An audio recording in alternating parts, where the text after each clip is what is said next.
Hello friend, welcome to my channel. आज हम class 10th के लिए मोस्ट इम्पोर्टेंट फिजिक्स में पहला और दूसरा चैप्टर का मोस्ट इम्पोर्टेंट एमसीक्यू लेके आए हैं, जो इस बार 2024 में बहुत इंपॉर्टेंट क्वेश्चन आ सकता है। इसमें से की मांगे मैं पूरी करता हूँ। मेरी एक ही तो मांग रहती है कि सब्सक्राइब कर दो चैनल को। तो जिसने भी चैनल को सब्सक्राइब किया है उसको जय हिंद, जय भारत और दिल से सैल्यूट।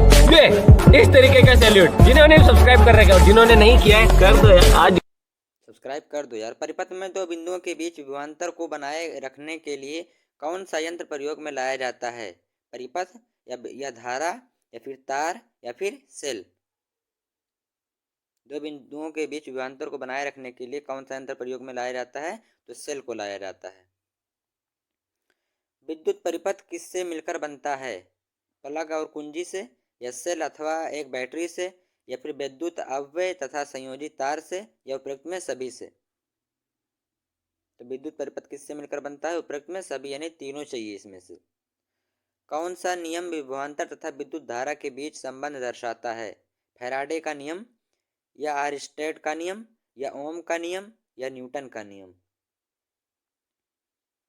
तथा विभवांतर तथा विद्युत धारा के बीच कौन सा संबंध दर्शाता है? ओम का नियम दर्शाता है। विभवांतर यानी बी तथा विद्युत धारा आई के बीच ग्राफ कैसा होता है? सीधी रेखा में, या वक्र रेखा में, यस आकृति की रेखा में, या यक्स अक्ष के समांतर में। इसका आंसर रहेगा सीधी रेखा में होता है। ओम के नियम का गणितीय व्यंजक क्या है? V बराबर आई आर, या V बटे आई बराबर आर, या आई बराबर वी आर, या पहला और दूसरा दोनों सही। इसका आंसर रहेगा पहला और दूसरा दोनों सही रहेगा। आवेश के प्रवाह का विरोध कौन करता है? प्रतिरोध आर, विभवांतर V, या विद्युत धारा I, या उपरोक्त में सभी। विद्युत आवेश के प्रवाह का विरोध कौन करता है? प्रतिरोध करता है। प्रतिरोध का एसआई मात्रक क्या होता है? कूलाम, या एम्पियर, या वोल्ट, या ओम। इसका आंसर रहेगा ओम। यदि प्रतिरोध 2 गुना हो जाए तो विद्युत धारा कितनी हो जाती है? आधी हो जाती है, या दुगनी हो जाती है, या 4 गुना हो जाता है, या 8 गुना हो जाता है? प्रतिरोध दुगनी हो जाने पर विद्युत धारा कितनी हो जाएगी? आधी हो जाएगी। किसी विद्युत परिपथ में परिपथ के प्रतिरोध को परिवर्तित के लिए कौन सी युक्ति का उपयोग करते हैं? तपस्थापी, या धारा नियंत्रक, या विद्युत यंत्र, या पहला और दूसरा दोनों सही। विद्युत परिपथ में परिपथ के प्रतिरोध को परिवर्तित करने के लिए धारा नियंत्रक का प्रयोग करते हैं। सर्वप्रथम साइज का वह अव्यय जो उच्च प्रतिरोध लगाता है वह कैसा चालक होता है? अच्छा चालक होता है, या उच्च चालक होता है, या हीन चालक होता है, या पहला और दूसरा दोनों सही।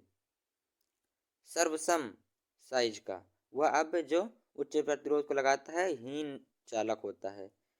जब तार की लंबाई 2 गुनी कर देते हैं तो एमीटर का पाठ्यांक कितना हो जाता है? 2 गुना हो जाता है, या 4 गुना हो जाता है, या 8 गुना हो जाता है, या आधा हो जाता है?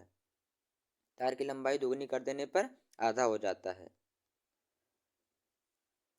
एमीटर के पाठ्यांक में कब अंतर आता है? परिपथ में भिन्न पदार्थ के तार के कारण, या समान लंबाई के तार के कारण, या समान अनुप्रस्थ काट के क्षेत्रफल के कारण। एमीटर के पाठ्यांक में कब अंतर आता है? इसका आंसर रहेगा इन तीनों के कारण। ओम के नियम के अनुसार किसी चालक का प्रतिरोध किस पर निर्भर करता है?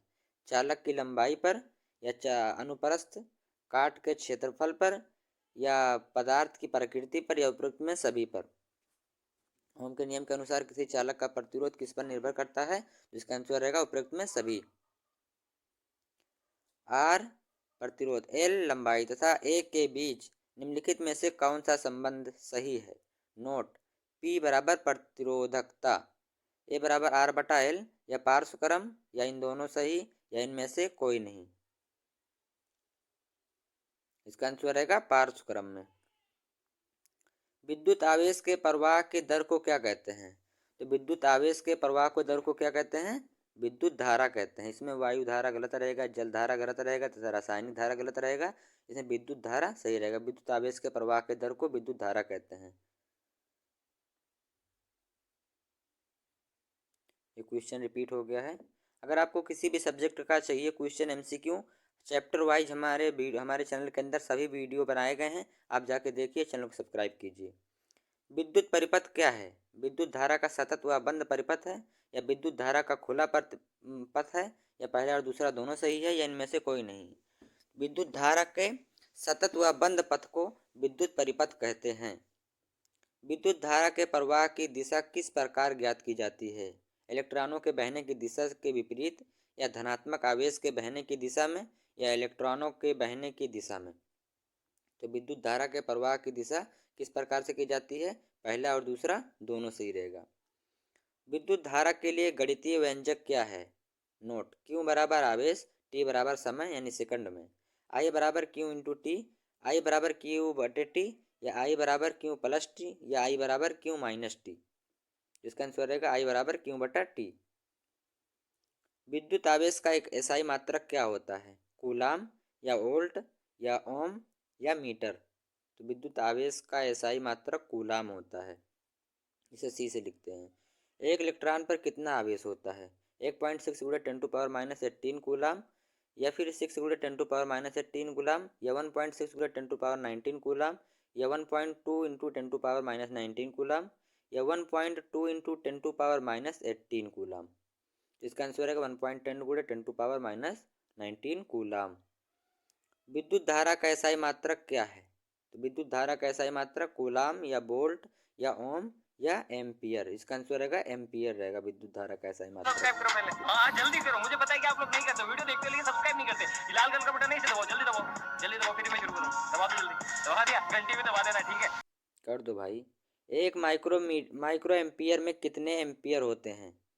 10 एम्पियर में 3 एम्पियर, या 10 में 2 एम्पियर, या 10 में 6 एम्पियर, या 10 - 9 एम्पियर। इसका आंसर रहेगा 10 - 6 एम्पियर। अमीटर का उपयोग क्या मापने के लिए किया जाता है? अमीटर मतलब जो मीटर आपके घर में लगा रहता है। विद्युत धारा, या विभवांतर, या प्रतिरोध, या विद्युत शक्ति। अमीटर यानी मीटर जो आपके घर में नीला नीला लगा रहता है, विद्युत धारा मापता है वो। सुचालक के एक बिंदु से दूसरे बिंदु तक आवेश का विस्थापित करने में किया गया कार्य को क्या कहते हैं? विद्युत विभव कहते हैं, या विद्युत क्षेत्र कहते हैं, या विभवांतर कहते हैं, या विद्युत धारा कहते हैं। एक बिंदु से दूसरे बिंदु तक आवेश का विस्थापन करने में जो किया गया कार्य उसको कहते हैं विभवांतर। किस यंत्र द्वारा विभवांतर को मापा जाता है? अमीटर से, या हाइड्रोमीटर से, या गैल्वेनोमीटर से, या वोल्टमीटर से। विभवांतर को किससे मापा जाता है? तो वोल्ट मीटर से मापा जाता है। वस्तुओं को दृश्यमान कौन बनाता है? जल बनाता है, या हवा बनाता है, या प्रकाश बनाता है, या धूल के कण बनाते हैं। इसका आंसर रहेगा प्रकाश बनाता है। निम्नलिखित में से कौन सा प्रकाश का एक गुण है? परावर्तन, या अपवर्तन, या विक्षेपण, या उपरोक्त में सभी। इसका आंसर रहेगा उपरोक्त में सभी। प्रकाश के परावर्तन के नियम कौन कौन से हैं? तो आपतन कोण परावर्तन कोण के बराबर होता है, साइन आई बराबर साइन आर, तथा आपतित किरण तथा परावर्तित किरण एक ही तल में स्थित होते हैं। आपतित किरण, परावर्तित किरण, आपतन बिंदु तथा अभिलंब एक ही तल में स्थित होते हैं। अगला क्वेश्चन: समतल दर्पण द्वारा बना प्रतिबिंब कैसा होता है? तो समतल दर्पण द्वारा बना प्रतिबिंब बताइए जल्दी। इसका आंसर रहेगा सीधा, आभासी तथा समान आकार का। गोलीय दर्पण जिसका परावर्तक पृष्ठ अंदर की ओर अर्थात गोले के केंद्र की ओर वक्रित होता है, वह क्या कहलाता है? उत्तल दर्पण कहलाता है, या अवतल दर्पण कहलाता है, या पहला और दूसरा दोनों, या फिर समतल दर्पण। जिसका परावर्तक पृष्ठ अंदर की ओर हो उसे कहते हैं अवतल दर्पण। गोलीय दर्पण जिसका परावर्तक पृष्ठ बाहर की ओर हो, वक्रित है, तथा वह क्या कहलाता है? उत्तल दर्पण, या समतल दर्पण, या अवतल दर्पण, या पहला और दूसरा दोनों सही। जिसका परावर्तक पृष्ठ बाहर की तरफ रहेगा वो रहेगा उत्तल दर्पण। चम्मच के अंदर की ओर वक्रित पृष्ठ कैसा है? लगभग उत्तल दर्पण जैसा, या लगभग अवतल दर्पण जैसा, या लगभग उत्तल लेंस जैसा, या पहला और दूसरा दोनों सही। इसका आंसर रहेगा लगभग अवतल दर्पण जैसा रहता है। गोलीय दर्पण के परावर्तक पृष्ठ के केंद्र को क्या कहते हैं? ध्रुव कहते हैं या वक्रता केंद्र कहते हैं या वक्रता त्रिज्या कहते हैं या मुख्य अक्ष कहते हैं। तो इसका आंसर रहेगा ध्रुव कहते हैं परावर्तक पृष्ठ के केंद्र को। गोलीय दर्पण का परावर्तक पृष्ठ एक गोले के भाग होता है। इस गोले का केंद्र क्या कहलाता है? ध्रुव कहलाता है या वक्रता केंद्र कहलाता है या वक्रता त्रिज्या कहलाता है या द्वारक कहलाता है। तो इसको क्या कहते हैं? वक्रता केंद्र कहते हैं। उत्तल दर्पण में वक्रता केंद्र परावर्तक पृष्ठ के किस ओर स्थित होता है? ऊपर की ओर या नीचे की ओर होता है या पीछे की ओर होता है या आगे की ओर होता है। तो उत्तल दर्पण में वक्रता केंद्र परावर्तक पृष्ठ के पीछे की ओर होता है। गोलीय दर्पण के ध्रुव तथा वक्रता त्रिज्या से गुजरने वाली एक सीधी रेखा को क्या कहते हैं? मुख्य फोकस या मुख्य अक्ष या द्वारक या ध्रुव। वक्रता त्रिज्या से गुजरने वाली एक सीधी रेखा को क्या कहते हैं? मुख्य अक्ष कहते हैं, जो सीधा सीधा पारा रहता है। वक्रता त्रिज्या आर तथा फोकस दूरी कैसी होती है? इनमें संबंध बताइए, ऐसा क्वेश्चन आ सकता है। तो आर बराबर एफ या आर बराबर 2f या आर बराबर f/2 या आर बराबर f/2। इसका आंसर रहेगा आर बराबर 2f या f बराबर r/2। एक अवतल दर्पण की फोकस दूरी कैसी होती है? सदैव धनात्मक या सदैव ऋणात्मक या धनात्मक तथा प्रतिबिंब वास्तविक या ऋणात्मक तथा प्रतिबिंब वास्तविक। इसका आंसर रहेगा धनात्मक, सदैव धनात्मक रहेगा। अवतल दर्पण निम्नलिखित में से किस स्थिति में आभासी तथा सीधा प्रतिबिंब बनाता है? जब बिंब अनंत पर होता है या जब बिंब 2f पर होता है या जब बिंब f पर होता है या जब बिंदु p तथा f के बीच होता है। इसका आंसर रहेगा जब बिंदु p तथा f के बीच होता है। अवतल दर्पण किस स्थिति में समान साइज का प्रतिबिंब बनाता है? जब बिंब अनंत पर होता है या जब बिंब 2f पर होता है या जब बिंब c पर होता है, जब बिंब c से परे होता है। समान साइज का प्रतिबिंब कब बनता है अवतल दर्पण पर? इसका आंसर रहेगा जब बिंदु C पर होता है। दूरस्थ बिंदुओं के प्रतिबिंब कहाँ बनते हैं?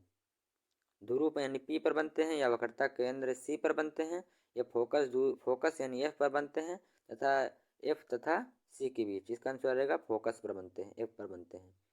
एक बिंब को अवतल दर्पण के ध्रुव तथा फोकस के बीच रखा गया है, प्रतिबिंब कहाँ बनेगा? फोकस पर बनेगा या सी पर बनेगा, केंद्र पर यानी दर्पण के पीछे बनेगा या फिर अनंत पर बनेगा। इसका आंसर रहेगा दर्पण के पीछे बनेगा। उत्तल दर्पण द्वारा बना प्रतिबिंब हमेशा कैसा होता है? आभासी होता है या सीधा होता है या आकार में छोटा होता है या उपरोक्त में सभी। इसका आंसर रहेगा उपरोक्त में सभी। कौन सा दर्पण केवल आभासी प्रतिबिंब बनाता है? अवतल दर्पण या उत्तल दर्पण या समतल दर्पण या दूसरा और तीसरा दोनों सही। जिसका आंसर रहेगा दूसरा और तीसरा दोनों सही रहेगा। अगर वीडियो पसंद आए तो चैनल को सब्सक्राइब कर दीजिएगा। मिलते हैं कल अगली वीडियो में साइंस के पेपर में।